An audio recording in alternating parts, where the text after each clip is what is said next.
आम्ही इथे हे मेडिकल कॉलेज परत तिथलं तर डाव पळून लावला.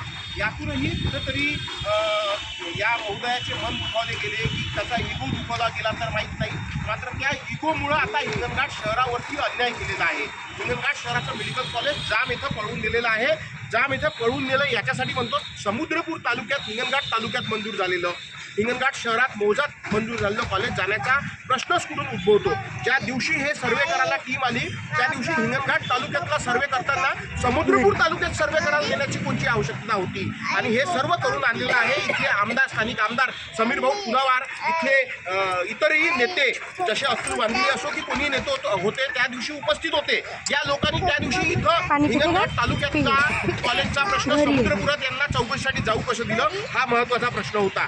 समुद्रपूर तालुक्यातल्या लोकांना आता हे कॉलेज मिळालेलं आहे. समुद्रपूर तालुक्याशी आमचा कुठलाही वैर नाही. मात्र समुद्रपूर तालुक्यातल्या लोकांना माहीत आहे का हिंगणघाट तालुक्यातले लोक लढले, हिंगणघाट शहरातले लोक लढले. हिंगणघाट शहरातले लोक लढल्यामुळे आर्वीचं मेडिकल कॉलेज हिंगणघाट येथे मंजूर झालं आणि आता ते समुद्रपूरला गेलं. हा हिंगणघाट आणि समुद्रपूरचा एक कुठेतरी पेटवण्याचं काम आमदार महोदयाच्या माध्यमातून केलं जात आहे असा माझा स्पष्ट आरोप आहे.